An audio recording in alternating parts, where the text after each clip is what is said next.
거룩하고 새로운 상상, 큰 시리즈 제목으로 말씀을 계속 묵상해 오고 있습니다. 오늘은 17번째 시간으로 신과 함께 살아가는 오래된 새로운 상상이란 제목으로 말씀을 전하려고 합니다.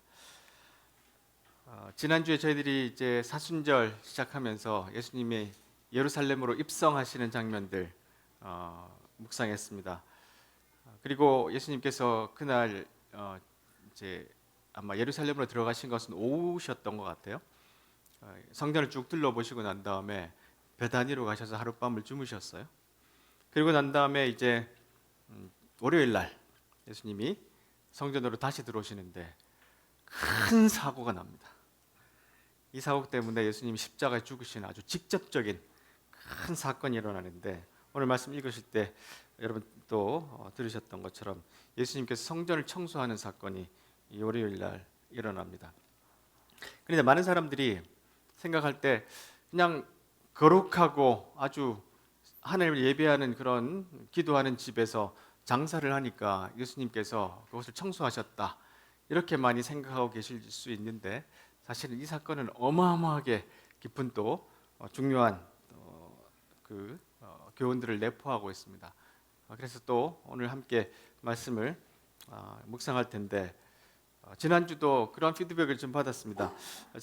세계관 설교라고 말씀을 좀 해주시면 이 설교가 어떤 방향으로 가는지 감을 좀 잡을 수 있겠는데, 이런 생각을 그렇게 피드백을 주셨는데, 오늘 설교도 아마 비슷할 것 같아요. 그래서 조금 더 일어나는 상황을 좀 깊이 들여다봐야 실제로 이 본문에서 어떤 일이, 이 사건에서 어떤 상황이 벌어지고 있는지를 알고, 또한 그것이 우리 삶에, 우리 신앙에 도움이 될 텐데, 막연하게 그냥 이런 일이 있었다, 그리고 표면적으로만 알게 되면 이 중요한 사건도 그냥 스쳐 지나갈 수 있는 그런 위험성도 있습니다. 그래서 오늘 말씀도 나눌 때 조금 여러분 집중하셔서 함께 또 와주시면 좋겠습니다. 자, 오늘 말씀을 이제 봉독해 주신 것처럼 예수님께서 이제 성전을 청소를 하시는데, 여기서 좀 우리가 들여다볼 몇 가지를 먼저 좀 살펴보려고 그래요. 첫 번째는 이 순례자들이 제사를 드릴 수 있도록 편의를 제공하는 시스템이 지금 확립이 되어 있습니다. 신명기에 보시면 흠이 있는 소나 양을 하나님 여호와께 제물로 바치지 마시오. 그러니까 하나님 앞에 제물로 드려야 하는 그런 예물들, 거기 있는 소나 양, 비둘기 모두 짐승들은 아주 흠이 없고 깨끗하고 이래야 합니다. 그러니까 만약에 저 갈릴리에서 성전에까지 양을 데리고 온다고 생각하면 다칠 수도 있고, 그렇죠? 아주 불편하기도 하고 그런 상황입니다. 그러니까 사람들이 그냥 순례자들이 다 예루살렘에 모인 다음에 거기서 이제 흠없고 깨끗하고 좋은 이런 제물들을 또 제공할 수 있어야 되는 이런 시스템들이 오래 전부터 발달이 돼 있었어요. 그러니까 실제로 이곳에서 사고 파는 행위는 그렇게 저촉되거나 율법에 또 반대되는 일들이 아니었어요. 성경에 보면 여러 가지 예들이 나옵니다. 자, 그리고 이제 세금을 내듯이 성전에 오면 성전세를 냅니다. 성인이면 거기에 맞는 성전세를 내는데, 이 당시에 통용되는 동전에는 이렇게 로마 황제들이 그려져 있었어요. 그러니까 성전에서는 이 돈을 못 냅니다. 그러니까 우리가 이제 예수님의 말씀에 또 누가복음에 보시면 우리가 가이사에게 세금을 바치는 것이 옳습니까? 그러니까 예수님께서 동전 가져와 봐라 그랬더니 거기에 누구의 얼굴과 이름이 새겨져 있나 그러잖아요. 그렇죠? 여기서 황제들이 이렇게 새겨져 있고, 또 이 황제들 그 옆에는 신의 아들 막 이런 글들이 쓰여 있어요. 그러니까 이거를 성전에 내는 것은 신성모독입니다. 그러니까 이 돈을 가져와서 예물을 드리거나 제사할 때 쓰는 동전으로 바꿔야 돼요. 그러니까 이 성전에서 이 제물들을 사고 동물들을 사고 동전을 바꾸는 일은 전혀 어떤 이제 율법이나 그 당 행해지는 것에 저촉되거나 반대되는 행위가 아니었어요. 그러니까 예수님이 성전 안에서 뭘 사고 파는 것 때문에 성전을 청소하신 사건이 아니라는 걸 먼저 좀 기억을 하셔야 됩니다. 자, 여기서 이제 톰 라이트 주교가 했던 설명을 좀 참고를 할 수 있는데요. 보세요. 예수님은 일부 사람들이 생각한 것처럼 무력으로 막 폭력으로 성전을 점거하려 하시지 않았다. 또 환전상과 비둘기 상인들의 착취에 항의하시는 것도 아니었다. 그들은 분명 장사를 하면서 이윤을 남겼을 것이다. 어쨌거나 먹고 살아야 했으니 말이다. 희생 제사를 드리기 위해 사람들은 깨끗한 상태의 동물을 살 수 있어야 했다. 갈릴리세부터 예루살렘까지 비둘기나 양을 가지고 오면 오는 도중에 죽거나 상할 수 있었다. 동물을 사려면 성전에서 발행하는 특별한 동전이 있어야 했다. 성전의 규정이 그랬다. 제사는 하나님이 제정하신 제도였고 성전은 그 목적을 위해 존재했다. 성전에서 끊임없이 진행되는 매일 메시의 제사는 이스라엘과 하나님을 계속해서 연결시켜주는 행위였다. 그런데 예수님은 그 행위에 심각한 문제가 있다고 암시하시는 행동을 하신 거예요. 그게 도대체 뭘까? 두 번째로 이 사건이 일어난 장소를 한번 볼 필요가 있습니다. 이 사건이 어디서 일어났나? 보세요. 예수님께서 예루살렘에 들어오고 성전에 들어가셔서 성전에서 사고 파는 사람을 내쫓으시고 돈 바꿔주는 사람들의 책상과 비둘기 파는 사람들의 자리를 뒤엎으셨다. 이렇게 기록되어 있는데 이 장소를 이제 이렇게 좀 보면 뭐 사진이나 아니면 뭐 드라마나 이런 것들 영화에서 이렇게 장면을 표현하고 있죠. 동전을 보시고 이렇게 예수님이 이렇게 테이블을 막 뒤집고 이런 장면이 보이잖아요. 예수님이 이런 행동을 하신 적이 없으셔요. 그렇죠? 그 전에. 근데 아주 특이한 행동을 하셨던 거예요. 자, 성전을 좀 보면 헤롯의 성전은 그 당시에 뭐 고대 1세기 어떤 나라에 있는 성전보다 위대할 정도로 어마어마한 규모를 자랑했습니다. 이 주위에 있는 성곽을 이렇게 보시고 중간에 성전이 있는데 이걸 좀 상대해 보면 제가 이제 보라색 화살표로 이렇게 해놨잖아요. 여기가 이제 이방인의 뜰이라고 해서 여기까지는 이방인과 여자들이 갈 수 있어요.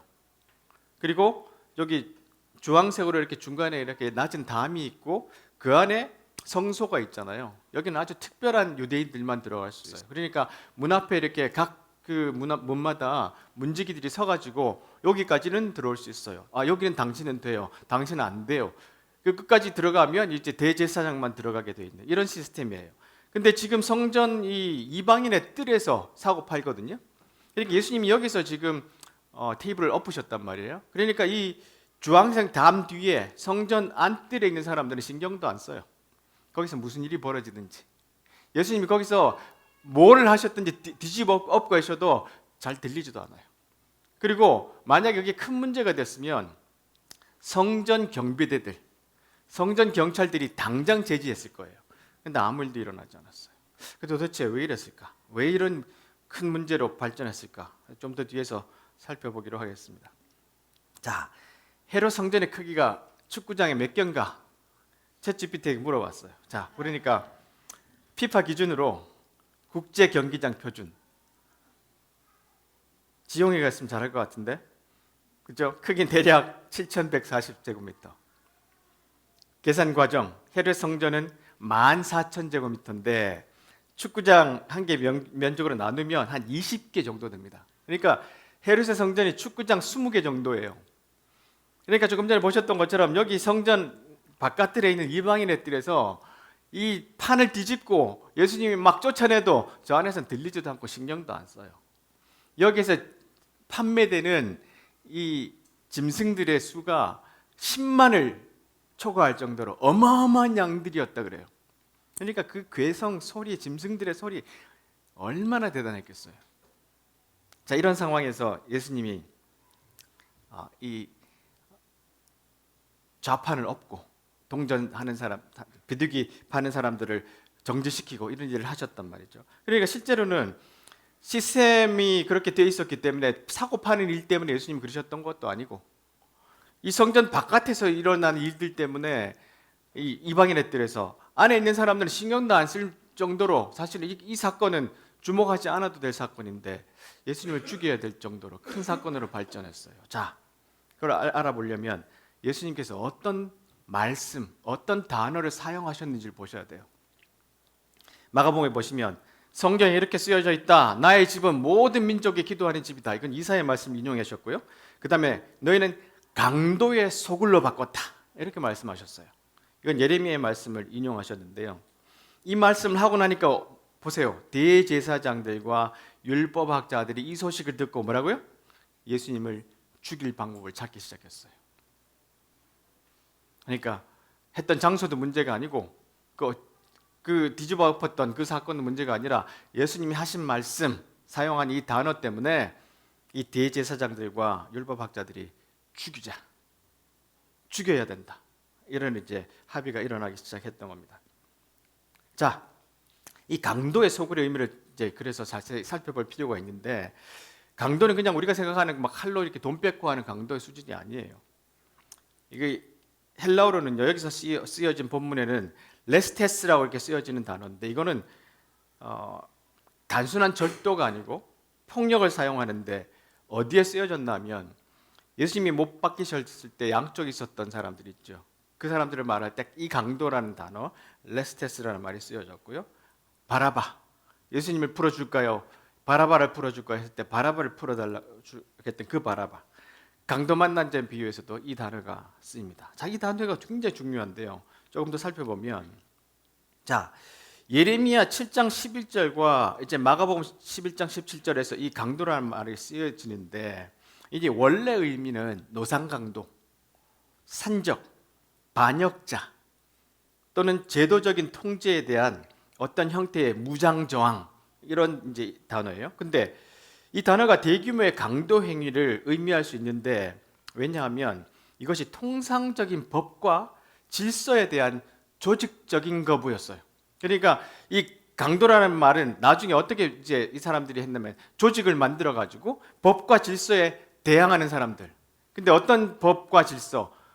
그동안 자기들이 압제받고 있잖아요. 그 자기를 지배하고 있는 사람들. 이 당시면 예레미야라면 뭐 바벨론이라든가, 그렇죠? 근데 지금 예수님이 처한 시대는 로마라든가, 그래서 조직을 만들어서 아주 폭력적으로 저항하던 사람. 예수님의 제자 중에도 한 사람이 있었어요.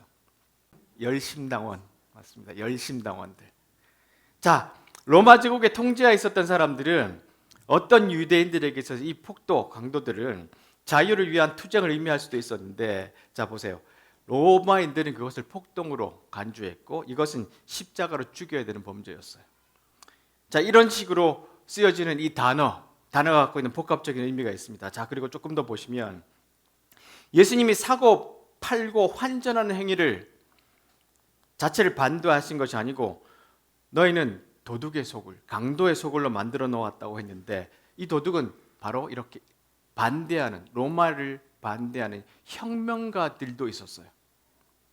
열심당원들처럼 로마를 뒤집어 엎어야지 우리나라 독립을 가져와야 된다는 열심당원들. 자, 정의로운 하나님의 나라가 임할 것과 이스라엘이 승리할 것을 너무나 굳게 믿은 나머지, 자, 우리 하나님 오시면 로마를 쫓아내고 메시아가 오면 우리가 모든 나라를 억압하는 우리가 최고의 나라가 될 거야 하는 그런 이제 열심히 특심한 사람들, 이름이 그래, 열심당원들이에요. 자, 이 사람들이 바로 직접 보세요, 법을 시행하려 했어요. 폭력으로. 이들을 말하기를 도둑들, 강도라고 말했는데, 이들은 어떤 이스라엘 사람들을 보기에는 혁명가일 수도 있고, 로마에서 보기에는 바로 이 반역자들일 수도 있겠죠. 자, 그래서 예수님이 언급하신 바로 이들이 바로 폭력적인 무리들인데, 그러니까 예수님이 십자가 죽으실 때 양쪽에 있었던 그 강도들은 단순히 뭘 훔치다가 잡힌 사람들이 아니에요. 왜냐하면 십자가에 죽는 그 형벌은 반역자들에게만 내리는 형벌이었어요. 이들도 바로 이런 일들을 하던 사람들이었어요. 자, 그래서 성전 또한 이스라엘 백성이 하나님께 기도하러 오는 장소가 아니라 하나님 나라가 위대한 혁명을 통해서 보세요, 무력으로 임하기를 갈망하는, 폭력도 불사하는 도둑들을 염원하는 상징의 장소. 그러니까 성전에 들어와서 어떤 마음으로 성전에 와요? 폭력적으로 이 어떤 방식을 사용해서라도 이 땅 위에 하나님 나라가 오게 하겠다라고 하는 사람들. 그 사람들이 강도, 폭력, 폭도들, 이렇게 이제 이 단어의 사용이 그렇게 규정을 하고 있었어요. 자, 그래서 예수님은 평생에 걸쳐서 이걸 반대하셨어요. 그러면 안 돼. 폭력을 사용하면 안 돼. 예레미야서의 말씀을 오늘 예수님께서 인용하셨거든요. 강도의 속을 보세요. 이것이 여호와의 성전이다. 어떤 게 여호와의 성전이다? 이렇게 말하는 사람의 거짓말을 믿지 마라. 너희는 너희의 길과 행실을 바꾸어 올바른 일을 해야 한다. 이웃끼리 정직하게 살아야 한다. 나그네와 고아와 과부를 억누르지 마라. 이곳에서 죄 없는 사람들을 죽이지 마라. 다른 신들을 섬기지 마라. 거짓으로 말하는 그들은 너희의 삶을 망칠 뿐이다. 그렇게 하기만 하면 내가 너희를 이 땅, 곧 내가 너희 조상들에게 영원토록 준 이 땅에서 살게 하겠다. 그러나 보아라, 너희가 거짓말을 믿고 있으니 그것은 쓸데없는 짓이다. 너희는 훔치고 죽이고 간음하고 거짓으로 맹세하고 헛된 신 바알에게 제물을 바치고 너희가 알지도 못하는 신들을 찾아가 섬긴다. 그러고도 너희가 내 앞으로 와서 설 수 있다고 생각하느냐? 내 거룩한 이름으로 불리는 이 성전에 너희가 설 수 있겠느냐? 그런 역겨운 짓들을 해놓고도 우리는 안전하다고 말할 수 있겠느냐? 이곳은 내가 예배를 받으려고 정한 곳이다. 그런 이곳이 너희에게는 도둑들이 숨는 곳으로만 보일 뿐이냐? 나는 너희를 쭉 지켜보았다. 나 여호와의 말이다. 이 당시에도 여호와의 성전에만 가면 우리는 안전하다 이렇게 믿었던 사람들이에요. 이스라엘 사람들이 온갖 나쁜 짓을 다 하고는 여호와의 성전에만 가면 우리는 안전하다. 교회만 가면 회개하고 우리는 구원받는다. 이런 생각들을 가지고 살아갔던 거예요. 그런데 하나님은 경고하셨어요. 너희들이 이 성전을 강도의 소굴로 만들고 있다. 이것을 예수님께서 인용하셔서 오늘 말씀을 하고 계십니다. 자, 그리고 예수님 말씀도 우리가 강도의 소굴이라는 말씀을 살펴봤지만 예수님이 하신 행동을 자세히 살펴보면 보세요. 성전을 사고 파는 사람을 내쫓으신 다음에 돈 받고 주는 사람들의 책상과 비둘기 파는 사람들의 자리를 뒤엎으셨어요. 그러고 난 다음에 그 누구도 물건을 가지고 성전의 뜰을 가로질러 가지 못하게 예수님이 거기를 막아버렸어요. 엎으신 것뿐만 아니라 그 거래를 일단 정지, 사고 파는 상품들을 가지고 성전 뜰을 지나가지 못하게 막아버렸어요. 이건 굉장히 큰 상징의 사건들이에요. 자, 보세요. 예루살렘 성전은 그리스 로마 세계에서 가장 부유한 조직 중에 하나였다. 매년 제국 전역에 살고 있는 유대인들에게서 성전세를 걷어들였어요. 그러니까 남자는 외국에 살든지 어디든지 간에 유대인이면 무조건 성전세를 내야 됐어요. 수천 명의 순례자들이 날마다 희생제물과 헌물을 판매하여 이윤을 남겼고 농산물의 11조도 거두어 들였어요. 또 성전은 부유한 사람들의 유동자산 창고로도 사용됐는데 그들은 자산을 안전하게 관리해주는 대가를 성전에다 지불했어요. 성전은 단지 예배만을 위한 장소가 아니라 예루살렘 경제의 핵심이자 유대의 중앙은행이었어요. 그러니까 이 성전 뜰 앞에 수많은 돈이 왔다 갔다 하는 거예요. 근데 그 이익을 누가 착취하고 가져갔냐면 바로 이 대제사장들과 율법학자들, 얘들이 챙겼어요. 보세요. 이 당시에 대제사장들이 이 당시 그 전체를 주관하고 있었는데 한 가문이 주장했어요. 안나스의 가문인데 이 안나스라는 사람이 원래 대제사장은 총독이 임명하고 임기가 4년입니다. 근데 보세요. 자기만 대제사장을 4년 한 게 아니에요. 보세요. 기원 후 6에서 15년까지 했잖아요. 거의 9년 정도 했죠. 그리고 물러나면서 자기 아들 사위를 계속해서 세웁니다. 그리고 예수님을 죽일 때 가야바 18년을 했습니다. 근데 이게 무엇을 상징하죠? 로마 총독과 끊임없이 거래를 했던 사람들입니다. 이렇지 않고는 이렇게 독점을 할 수 없는 책이었어요. 그러니까 예수님이 지금 저항하고 있는 이 세상이 어마어마한 세상이라는 거예요. 안나스가 지배하는 세상이었어요. 이 제사장이, 대제사장이 38년 정도를 이들이 독점하고 있었어요. 그러니까 이 경제를 어마어마하게 이들이 좌지우지했죠. 미시나라고 그 구전, 입으로 전해지는 율법인데 거기 한 구절을 보면 보세요. 한때 예루살렘에서 비둘기 한 쌍의 값이 금 한 데나리온. 이와 같은 실에서 라반 시몬 가말리엘이라는 사람이 랍비 중에 한 사람인 것 같아요. 탄식하는데 내가 사는 세상에서 이런 날이 오다니. 이곳에서 비둘기 한 쌍의 값이 다시 은 한 데나리온으로 떨어져야 비로소 괴롭지 않은 밤을 지낼 수 있으리라. 당시 장식과 의복 중에 낭비가 심한 사치품이 있었다고 이제 전해지는데 대제사장의 의복을 만드는데 1만 데나리온, 이걸 지금의 돈으로 환산해 보면 노동자의 27년치 임금입니다. 대제사장 옷 한 벌, 현 시세로 한 8억 원 정도예요. 이런 옷을 입고 있었어요. 안나스 가문들이. 이게 이 성전이 지금 안에서 벌어지고 있는 사건이었어요. 예수님께서 성전에 들어가시자마자 첫째 날 행하신 것이 바로 모든 거래 스톱. 근데 그렇다고 실제로 스톱된 건 아니에요. 상징적인 사건이에요. 예수님이 그걸 드러내 보여주는 사건이에요. 이 부패하고 더러운 종교야, 여기서 그만! 하고 예수님이 했는데, 이 이권을 놓치기 싫으니까 어떻게 했어요? 저자 죽이자. 그런 일이 실제로 여기서 벌어진 겁니다. 자, 보세요. 리처드 헬버슨 목사님이 이런 말씀을 했는데요. 교회는 그리스로 이동해 철학이 됐고, 로마로 옮겨가서 제도가 되었고, 그리고 유럽으로 건너가서 문화가 되었는데, 마침내 미국으로 왔을 때 교회는 기업이 됐다. 근데 커바디스라는 그 영화를 제작한 김재한 감독이 이런 말을 했어요. 교회는 한국으로 와서 대기업이 됐다.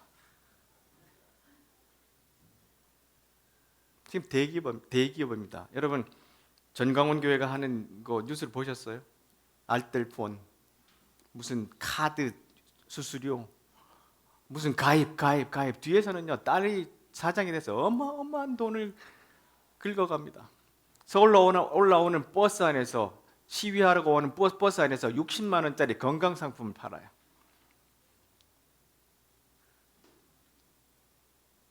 강도의 소굴이에요. 강도의 소굴. 이게 지금 벌어지고 있는 1세기 예수님이 성전에서 그 가로막으신 사건이 사실은 지금도 여기에서도 벌어지고 있는 거죠. 자, 보세요. 당신에게 충분한 돈이 있어서 빵과 무화과를 살 수 있고 잠잘 곳도 빌릴 수 있다면 한 쌍의 비둘기를 사는 데는 얼마나 낼 수 있겠는가?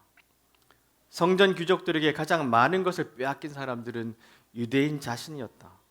그들은 누추한 공동주택에 살면서 먹고 살려고 몸부림치는 평범한 시민들이었다. 도시에 사는 수백만 명이 과거에 그랬고 앞으로도 계속 그럴 것이다. 가난한 사람들도 언제나 우리와 함께 있고 교회와 예배당도 언제나 종교의 이름으로 그들을 벗겨 먹을 것이다.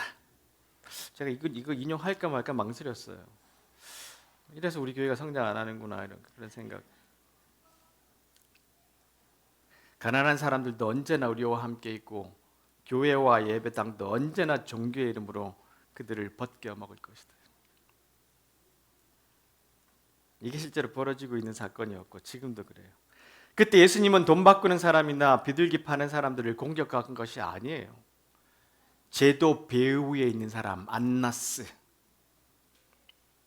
그들을 공격하셨어요. 가난한 사람들은 엄두도 낼 수 없는 가격에 성전 입장권을 팔면서 성전을 강도의 집, 도둑의 구렬로 바꾸는 권위자들을 고발하신 거예요. 그게 지금 이 성전 청소하는 사건에서 벌어지고 있는 실제적인 사건이었습니다. 자, 그래서 예수님은 새로운 상상을 우리에게 보여줬어요. 저 눈에 보이는 이 헤롯의 성전, 축구장 20개가 될 만한 어마어마한 이 성전, 돌 하나도 돌 위에 남지 않고 다 무너질 거야 예언하셨죠. 자, 예수님이 이제 이 성전 청소 사건을 이제 하고 난 다음에 이런 질문을 받아요. 유대인들에게. 당신이 이렇게 행할 권리가 어디 있습니까? 왜 여기 막아요? 그러니까 예수님 보세요. 이 성전을 허물어라. 그러면 내가 3일 만에 다시 짓겠다. 예수님이 선언하신 것은 뭐냐면 저 성전이 중요한 게 아니라 더 이상 내가 하나님이 보내신 성전이야. 성전이라는 의미는 하늘과 땅이 맞닿는 곳이었어요. 우리가 그 성전을 통해서 하나님 앞에 나아가는 곳이잖아요. 근데 물건 사고 팔고 이익을 착취하는 저 성전은 더 이상 성전이 아니야. 그것이 예수님이 이 땅에 사람의 몸을 입고 오신 그 이유기도 하고요. 자, 여기서 톰 라이트 주교가 이런 설명을 합니다. 이 성전이라는 것이 이스라엘에게는 국가 이데올로기가 됐어요. 이사야의 시대처럼 대중에게 성전은 무슨 일이 닥쳐도 이스라엘의 하나님이 그들을 안전하게 지켜주신다는 변치 않는 약속의 상징처럼 되어버렸어요. 또 이사야 시대처럼 이스라엘이 맞닥뜨려야 하는 도전이 있는데 바로 믿음과 순종이 뒷받침되지 않으면 그 약속은 아무런 의미가 없어요. 하나님이 보여주시다는 약속이 우리의 믿음과 순종이 없으면 안 된다고요.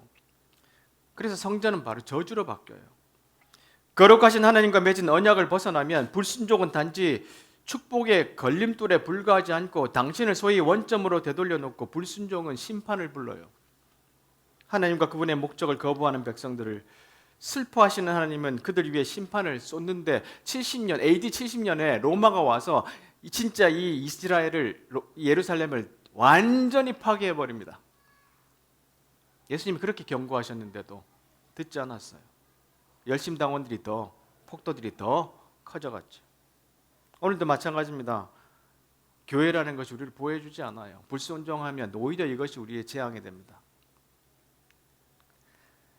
망가진 이정표에서 톰 라이트가 이런 예를 연속해서 이야기하는데요. 자, 요한복음에서 요한이 예수께서는 자신의 몸이 성전인 것을 두고 3일 만에 내가 다시 짓겠다고 했던 것이 내가 성전이다라고 말씀하신 것인데, 예수님은 사람들 가운데 계신 한 분, 하나님의 살아계신 현존, 하나님이시잖아요. 하나님의 아들이시잖아요. 예루살렘 대성전조차 그 실제를 미리 보여준 이정표, 대성전도 그냥 진짜 성전이신 예수가 오신다, 하나님의 아들이 오신다를 보여주는 이정표예요. 그렇게 요한은 예수님 안에 오래전에 약속하신 이스라엘 하나님의 인격적 현존이 있다고 선언하고 계신다. 하나님은 스스로 낮추셔서 예루살렘의 성전에 오셔서 거하신다. 성부와 성자로 알려진 한 분, 하나님이 계신다는 성육신의 역설은 이런 성전 역설의 최종적이고 완전한 형태다. 이제는 이 성전은요, 이 물리적으로 있는 헤롯의 성전은 아무것도 아니에요. 곧 파괴될 것이에요. 근데 진짜 하나님의 성전, 하나님의 아들이 우리 속에 와 계시잖아요. 이게 새로운 상상이에요. 저 옛날 오래된 상상, 저 헤롯의 성전을 통해서 저 성전이 우리를 안전하게 해줄 것이다, 그렇게 믿었던 것이 아니라 하나님의 아들을 보내셔서 우리에게 거하시는 진짜 성전, 이분이 바로 예수시다. 이것이 바로 오늘 말씀에서 우리에게 가르치고 있는 것입니다.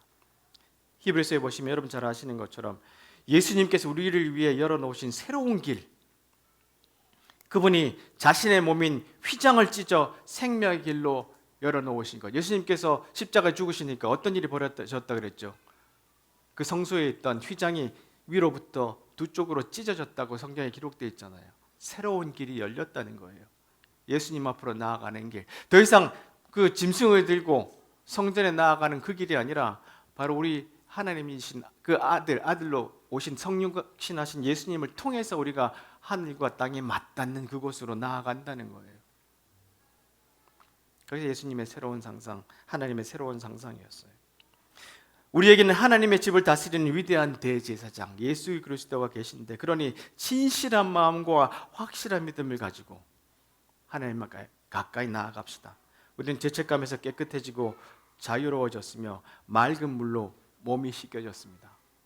제가 몇 주 전에 설교한 바로 거룩한 양심, 선한 양심으로 주님 앞에 나아갑시다, 바로 그런 말씀입니다. 자, 그리고 말씀을 좀 이제 맺으면서 여섯 번째, 이 마가복음에서 이 마가는요, 오늘 예수님께서 성전을 청소하신 사건을 한 이야기 속 중간에다 넣어놨어요.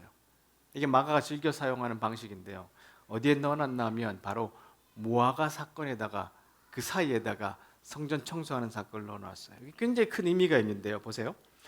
예수님께서 이제 이튿날, 이제 월요일이죠, 베다니에서 이제 출발해서 성전으로 올라오시다가 배가 고프셨어요. 무성한 무화과 나무를 보시고 거기에 열매를 얻으려고 다가가셨는데 열매가 없고 잎사귀만 있었어요. 이때가 3월입니다. 4월 초. 무화과에서 이 나무 열매가 맺힐 때가 아니에요. 그런데 예수님께서 다시는 네 열매를 먹지 못할 것이다, 이렇게 말씀하셨어요. 이분이 왜 이러시나 오늘. 근데 어떤 분들이 이런 이야기를 하세요. 원래 무화과 안에 열매가 맺히기 전에 봄에 열리는 작은 열매, 그렇지 않아요. 이거는요, 비유의 말씀이에요. 바로 이 무화과 나무가 무엇을 상징하냐 하면 이스라엘 예루살렘을 상징해요. 열매 맺지 못하는 이스라엘, 열매 맺지 못하는 예루살렘, 그것을 상징합니다. 그래서 그 수천 년 동안 하나님의 열매 맺지 못하는 이스라엘을 보고 예루살렘을 보고 주님이 답답해 하셨던 거예요.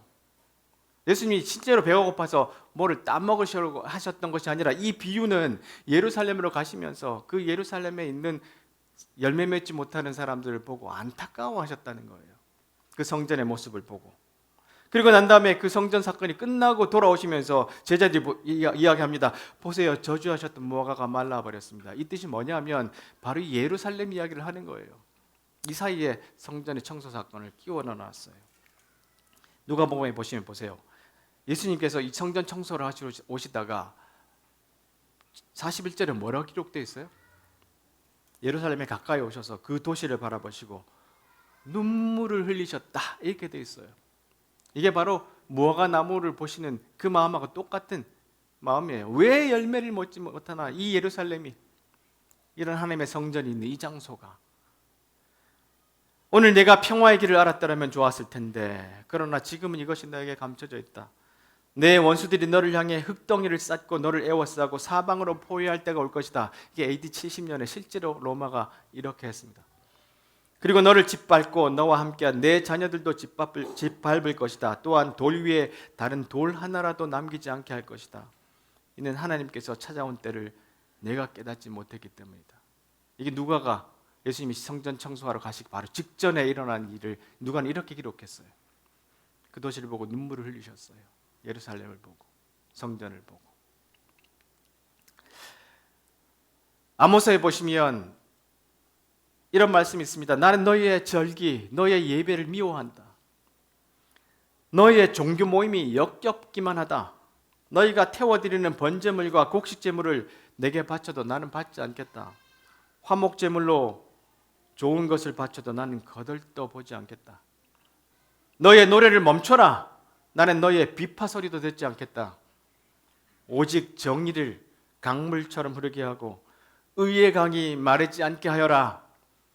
이거 없으면 예배 필요 없다는 거예요.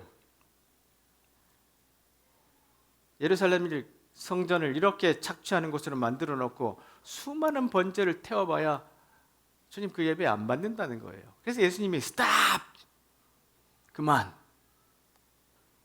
그렇게 외치셨던 거예요. 오직 정의를 강물같이 흐르게 하고 의의 강이 마르지 않게 하는 것. 이게 예배의 본질이라는 겁니다. 아무리 밖에 나가서 떠들어도 정의와 의의 강물이 흐르는 그 삶을 살지 않으면 오히려 그것은 우리에게 저주가 되고 심판이 된다는 겁니다. 예수와 권세라는 책에서 보세요. 서기 303년에 잔혹한 디오클레티아누스의 박해, 그 박해에서 벗어나서 313년에 밀라노 칙령으로 이제 기독교가 로마의 공식 종교가 됐습니다. 그 10년 사이에 보세요. 그 10년 사이, 10년 전에는 어마어마한 박해를 받았어요. 콜로세움 같은 데서 뭐 막 뜯겨 죽기도 하고 그랬죠. 불에 태워 죽고. 그 10년이 지난 다음에 로마 제국의 박해를 받던 기독교인들의 운명은 철저한 절망에서 복된 해방의 상태로 급격히 바뀌었어요. 10년 만에. 훨씬 더 극적인 변화는 기독교가 겨우 용인되던 수준의 종교에서 제국의 패권을 쥔 종교로 바뀌었어요. 국교로 바뀌어버렸어요.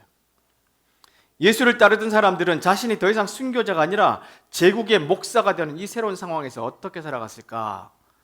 그러면 옛날에 그렇게 박해받다가 이제 제국의 종교가 됐으니까 예수님 말씀을 잘 따르고 살아야 되잖아요. 그런데 보세요. 로마의 후원 아래 기독교인들은 더 이상 추적당하지 않았고 오히려 이교도, 유대인, 기독교 이단 종파들의 전통적인 경쟁 세력을 괴롭히고 못살게 굴 수 있는 위치에 서게 되었다. 실제로 기독교는 주교들을 통해 로마와 콘스탄티노플 모두에서 제국의 권력을 얻고 강력한 영향력을 행사하게 되었다.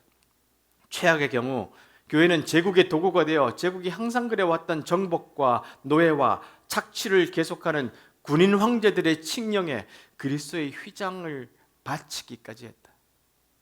교회는 그리스도의 십자가를 내어주고 로마의 칼을 받았다. 이게 보세요. 핍박받은 종교에서 10년 만에 이렇게 변해버립니다. 힘을 쥐게 되면 타락하게 되어 있어요. 지금도 우리는 그런 모습을 보고 한국교회가 점점 줄어들잖아요. 큰 축복이라고 생각합니다. 다시 한번 우리가 거듭날 수 있는 길을 우리가 가고 있다고 생각하는 희망을 가져보려 그럽니다. 자, 그게 어떤 모습이냐면 트럼프가 대통령이 되고 백악관에 뭘 만들었냐면 신앙 부서를 만들었어요. 신앙 부서. 그래가지고 여기 와서 기도합니다. 사람들이 말해요. 와, 트럼프가 대통령이 돼서 백악관에 기독교 신앙 부서를 만들었어. 할렐루야. 이게 정반대 짓을 하고 있는 거예요. 정반대 짓을. 바로 안나스가 하고 있던 짓을 여기 보세요. 지금 모여서 지금 손에 얹고 기도하고 있는 자들을 보세요. 거기에는 기독교 목사들 거의 백인, 주류 백인들입니다. 어마어마한 돈을 갖고 있는 사람들이에요. 그리고 하는 짓이 이런 짓입니다. 일론 머스크가 자기가 대통령 되는데 어마어마하게 도와줬죠. 미친 짓을 했습니다. 100만 장자로 1000만 장, 돈을 하루에 투표하는 사람한테 그 복권 같이 해서 한 사람 당첨되면 하루에 100만 달러씩 줬어요. 16억, 17억씩 줬습니다. 한 사람에게 매일 1억 3천만 달러 줬대요. 우리 같으면 감옥에 쳐넣어야 될 사람입니다. 이런 일이 미국에서 벌어졌어요. 그리고 난 다음에 지금 강력한 권한을 얻었는데 사람들이 점점점 미워합니다. 그래서 테슬라를 안 사요. 주식이 15% 떨어졌습니다. 그러니까 어때요? 대통령이 나와가지고 이 짓을 합니다. 세상이 막장으로 치닫고 있어요. 미국은 멸망할 겁니다.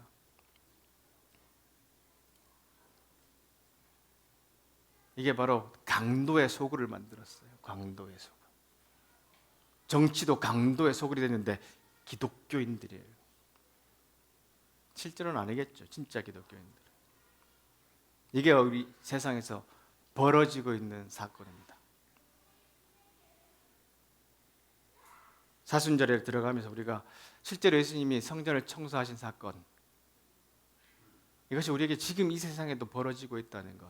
그래서 우리 그리스도인들이 좀 깨어 있어야 되는데 에베소서에 보시면 하나님은 강하신 분입니다. 그래도 이런 세상에서도 하나님은 우리에게, 여러분에게 그분 안에서 강하기를 바라십니다. 그러니 주님께서 우리를 위해 마련해 주신 모든 것, 가장 좋은 재료, 말씀 묵상, 기도, 나눔, 겸손, 이 모든 무기를 취하고 이 무기를 활용해서 마귀가 여러분의 길에 던져놓은 모든 장애물에 용감히 맞서십시오.